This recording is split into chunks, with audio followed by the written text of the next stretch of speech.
explosive plays in the first. I think we only defensively gave up 5 explosives. Our goal was to keep it under 5. Gave up 5, and it just was too much in that game. Period. It was 5 to 17 explosives, and and again, it's stuff that you feel pretty good about it. Just lack of execution really. We gave up a big run early. I think in the second series after the sudden change when we turned it over on downs, we gave up a deep pass, 2 57-yarders, 1 57-yarder. Where we're in cover 3, not man, and corner sits down and doesn't get deep enough, and back when you guys were in high school, cover 3 stayed deeper than the deepest, and we didn't, and got hit there. Got hit on a fake reverse where Mallory kind of wheeled out of the, away from the reverse, which safety was on it, and then he kind of peeked back and lost him coming out the back door. Again, just execution. He started off really good. You're like, okay, good, and so those are an inside zone where we just had a guy to make a play. We didn't make the play. Again, against Knight, who's a good football player. So those are obviously some of the highlights and the lowlights of that game. So so defensively, first 10 plays are the worst plays of the game. At least those 3 plays I'm talking of the 10. And then we also had to shoot. There was one more coverage bust on the touchdown pass to number 80, the tight end, in a routine deal. And sometimes when you got guys trying to do too much, and I was trying to help over here. It's like, just do your job, and we didn't do our job, and that gave up that 1 touchdown pass. I think after the 57-yarder in cover 3. So we had 2. Just lack of focus, lack of execution, and doing your job to cause us those problems. And then combine the turnover on downs with 2 turnovers.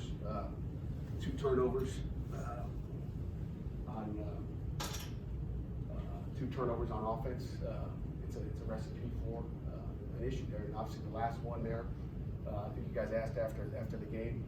It was just I don't want to say miscommunication, misread, and sometimes that happens. So it's part of the game of football.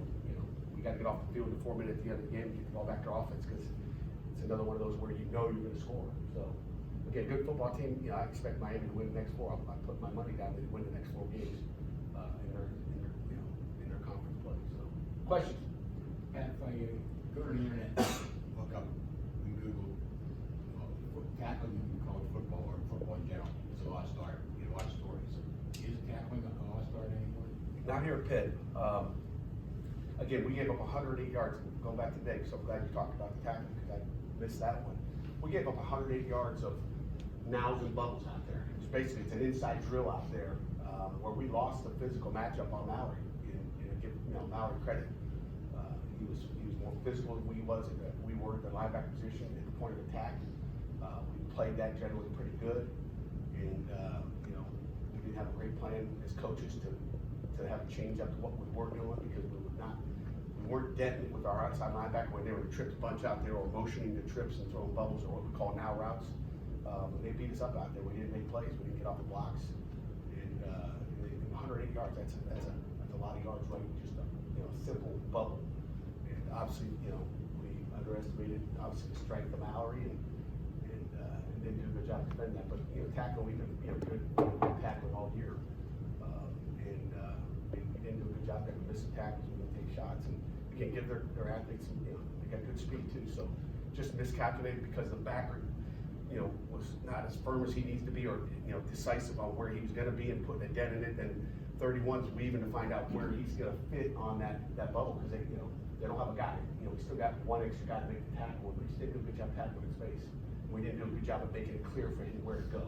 There were some times where he's taking the back door and he's coming out the front door, and again, to me, it was at that linebacker spot, and again, a tribute to Mallory boy. After the Western Michigan game, a lot of the defensive players in the weeks following said they gained more confidence, that they were feeling better as a unit. The weeks after that, does it feel like it's almost back to square one? I know the issues were different. No, it's not back to square one. Again, they got a good football team, and you could say the second half is back to square one. And I think we finished it the way we needed to. We came back and played a really good second half, regardless of what happened. In the fourth quarter on a third down, dink route to the tight end where there's a fumble and it's rolling at the sideline. All the discussions there, or safeties and all that. Our defense came out and played a darn good second half, and that's what you want.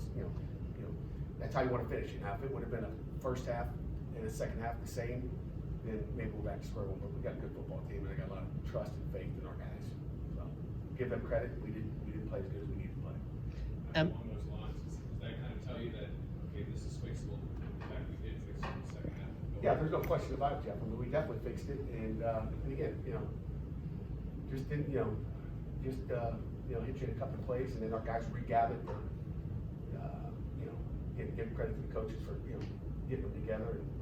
And those first 3 series where, one was a sudden change, maybe I should have sky punted and made them go, 90 yards, and, dumb decision on my part.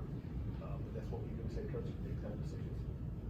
You submit any plays in the ACC after that? Yes. Which ones? I don't remember, there's a few of them. MJ Devonshire hasn't played the past couple games. Has that been a matchup issue, or can you speak to that at all? Some type of matchup issue, and again, he's sitting right there as one of our top 3 or 4 corners, and AJ Woods is playing good right now, and AJ actually played more snaps than Quez. Marquez was 1 in cover 3. He didn't play great, and AJ's playing good. We just gotta keep getting better, that's about it. How's Tayseer? Here's the evaluation right now, we'll find out. So, he wanted to go back in the second half, and, our doctors did a great job, said, don't go in, not gonna do it, so. Just trying to see, it's not rule, as far as we do right now, it's not. Right now, we're still under evaluation, so we'll see. We'll see. But it never do sense, the last 2 games have been tough for them. You're 3-1 and 1, had some good ones in all. What do you see? Duke is a good football team. Offensively, I think they're the number 26 offense in the country.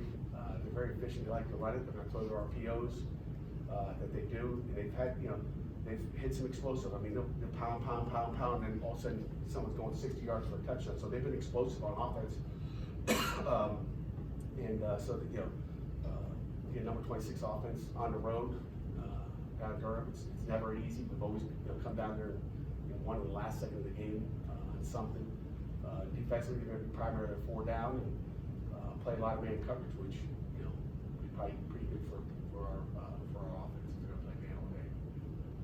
Pat, now that you've had some time to reflect on the Miami game, anyone in particular have winning grades from the game? Okay, winning grades. When you lose, you try to make everybody not winning. I want to say Hopper Baldonado played pretty good. The other disappointing thing, just the composure. We talked about composure and points all week, and we let them get in our heads. There was a lot of trash talking. I don't know about what. You can just imagine. I don't know what happens on video games, but I heard a lot of video game talk, so I don't know what that means. I didn't get some straight answers about what ticked some of our kids off, but when Desmond gets a personal foul, you kind of go, something's wrong, because about the calmest, smartest guy on our football team. So. We didn't compose ourselves. We prepared our guys for it. Disappointing thing is they didn't really listen, and we knew it was going to happen. I guess one thing looking back, you always point at myself like, what could I have done to prevent that? Talked about it, but I should have had our scout team, our rocks, talk more crap during the week and cause some fights in practice, I guess. But I didn't do that, so that's something will happen, next year for sure. I was looking at the special play with Lucas. Looked like he had blockers in front of him. Could he have run it in? Yeah. Is that an option in that play? It's an option. I can't tell you we practice that option. You gotta be a football player at that point and go, okay, what's my best option? And there was, he scores a touchdown, he just takes off running. Old pitcher, I think he just thinks I'm gonna throw a touchdown pass, and you guys have confidence. And it was a critical play in the game. And again, I can't tell you whoever practiced where he said, that's covered, I'm running. So again, you can just contact the coaching area. You can probably practice one time where it's like, hey, it ain't there, let's go. And he scores a touchdown without a question. Athletic as he is. Just another one of those. What can we do better as coaches? Probably should have practiced that scenario. You can't practice everything. You got limited hours on the field. Trick plays are difficult though, because if they work, you'll play genius. If you don't, you don't. Third goal from 5, taking it essentially out of Kenny's hands. Is that one? Maybe. Yeah, I mean, there's we were putting it in his hands. It was supposed to go to him, and again, if you want to, get Lucas, if he throws it early, it might be a completion for a touchdown. But I think you'd be worried about that, that guy undercutting Kenny and picking it off and going the other way for 6. So Hayes being the quarterback, and it was putting it in Kenny's hand. The players we had some confidence based on how they played. I did good response after the loss to Western Michigan. What key that kind of forgetting about that, you see that how these guys are really supposed to play. Because we got great kids. I mean, we got coachable guys. They learn from their mistakes, Jeff, and we got a lot of football players. We got 4, good ACT teams that can, anybody can win any given Saturday. So our guys will be ready to play. Again, sometimes you got to get punched. It's called adversity. Sometimes you got to get punched in the mouth, and we got punched, and our guys will swing back. Not worried about that at all. It's easier that than having a 4 or 5 game win streak and trying to stay on with the let's go, guys. It ain't just gonna happen. You can't just think you're gonna line up and beat anybody. What is your understanding of the safety rules? It don't have to completely pass the line for it to be. Again, it's football. I mean, there's a white line on there. It's about that big. I don't know, 6 inches, 4.5 inches, 5 inches, whatever it is, and you'd have to get past that white line. So, again, the only thing I know is if side judge or head lineman, whoever was on my sideline at that half, said he couldn't see it, and he called him out, and out of the end zone, say, where he gained, I guess 2 inches past that white line. I think the ball is in the other hand, and coaches coach, players play, officials officiate. You can't control everything, but it's if it's inconclusive, if he calls it a safety, and it's inconclusive, it's a safety. If he calls he got out, but he said he couldn't see. So how do you make that decision? I don't know. But I'll just try to keep coaching better. What do you see from Duke on offense?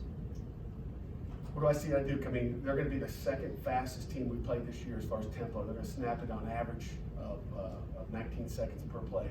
So they're going to go fast, which is like Tennessee, but not quite as fast as Tennessee. But they've got some snaps where they're snapping in 7, 8, 9 seconds. So we're going to see the tempo, and they're a good football team. The Durant kid, their tailback, number 21, is their. I think he's got 156 carries. He's their workhorse. I mean, they don't have 2 guys rotating in there. He's the guy. They're going to ride him until he needs a blow, and he taps out. Someone else will come in.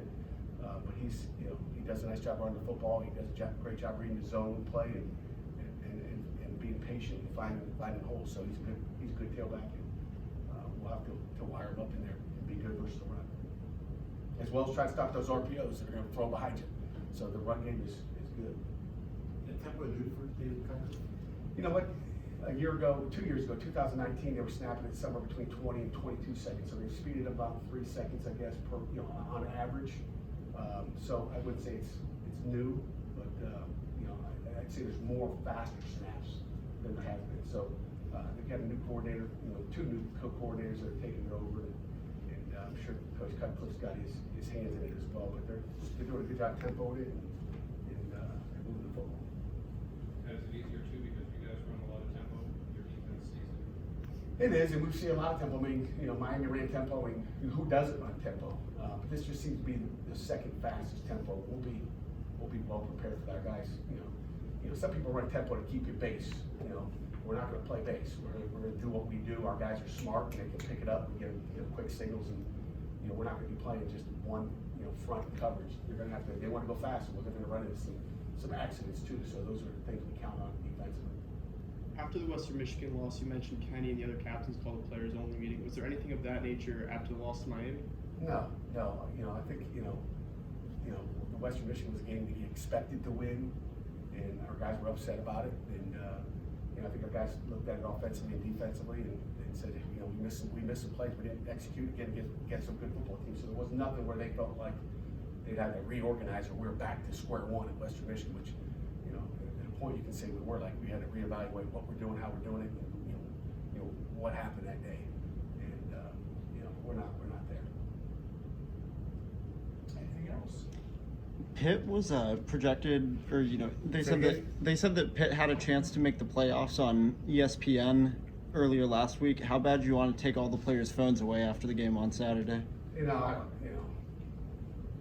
Not worried about it. I don't know how much they pay attention to all that stuff. I don't know, but you can't take the phones away. They got to be mature enough to not listen to the noise, the good noise and the bad noise. We're not worried about that. We just got to keep playing. There's a lot of things that can happen in the last 4 weeks with those teams that are up there that knock each other off and fall down, and we just got to do our job. I mean, we're not worried about playoffs. worry about the next game, and, you know, we just gotta do our, you know, we control our own destiny, we gotta play Pitt football. Murray seemed to be around football, I would say. Murray Mathis. Yeah. How did he grade out in your eyes? He was okay. He was okay, could've been better, like everybody on our football team, with no exception there. He gave up a couple comebacks, which I wish he could play better. Gave one coming out of the end zone on that safety series, whatever you wanna call it. He gave up one there that I wish we were better coverage there, but, it ain't easy, they got good talent. The timeout after the safety, was that necessary for them to review it, or was that you just wanting to regroup? I wasn't calling timeout because I thought it was a safety, and they were reviewing it, and then I called the timeout right afterwards just to save the clock, because I knew they were gonna start it on the ready, so it's just, that's, you know, we wanted to use our timeouts to give our offense, you know, some time left on the clock to get out and score. But I wasn't gonna call it, maybe, we may have lost a couple seconds there, I think, maybe not, but I wasn't prepared to call, you know, after we thought we had safety. Have you heard from the ACC yet, or is it too soon? Too soon. But you ain't gonna change anything, they're not gonna let us go play that fourth quarter over again. Tell you, that's what doesn't really matter, it's gone. It's gone. Thank you, Coach. All right, guys.